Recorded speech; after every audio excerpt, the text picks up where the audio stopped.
So, hi po mga ka-Diyosa. So, matagal ka na rin bang SCD Peeling Skin Lotion user? At isa ka rin sa napapaisip kung baka naman sa tagal ng paggamit mo ay numipis na ang iyong muka. Katulad na lamang ng ating ka-Diyosa, sabi niya po, ilang buwan nyo ginagamit yan. Ako kasi tinigil ko na. Feel ko kasi nipis na ng face ko. Well mga ka-Diyosa, maraming video na po ako nagawa kung paano po diskartehan gamitin ang ating SCD Peeling Skin Lotion sa ating muka. In all rejuvenating products po, ang advice po ng ating mga dermatologists or ng mga expert ay we can exfoliate our skin for at least 2 months or we can rejuvenate our face for 2 months. Then after 2 months, magpapahinga ka ng at least 3 weeks pataas para at least tumitibay ulit yung skin natin para hindi siya na-over-exfoliate. Kasi syempre, numinipis nga naman yung skin kapag tuloy-tuloy kang nag-exfoliate ng skin mo. Syempre, the more kang gumagamit ng peeling product, the more din nagbabalat yung face mo. So, Miss RC, yun na nga. Ano ba yung pwede naming gamitin?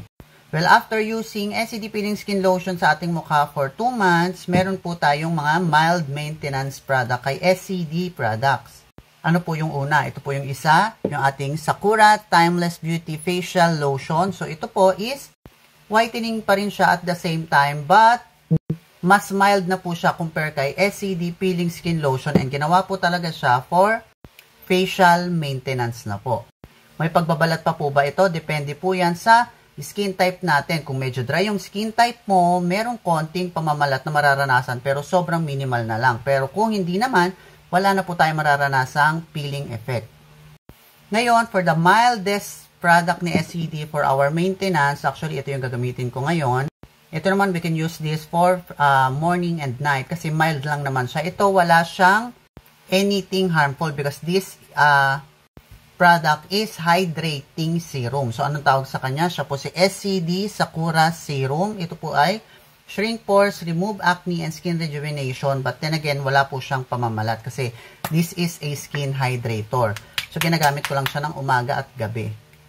By the way, baka itanong nyo kung magkano to. Ayan, ganyan yung itsura niya. Very runny siya kasi nga mild lang ito. And this is 300 pesos lamang po. So, you can use this on your daytime or nighttime.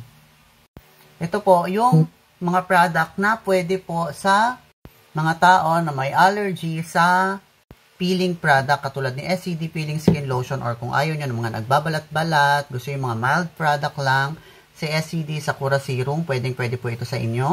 Also, kung okay ka na sa result ng SCD Peeling Skin Lotion sa mukha mo, pwede ka nang mag-switch kay Sakura Serum. And then, kapag alam mo na gusto mo na ulit pag-peel, umiitim na ulit yung face mo, pwede ka nang bumalik ulit kay SCD Peeling Skin Lotion. So, ganun lang po yung ginagawa natin para hindi masyadong na-over-exfoliate yung skin natin. So, di ba napakaganda niya?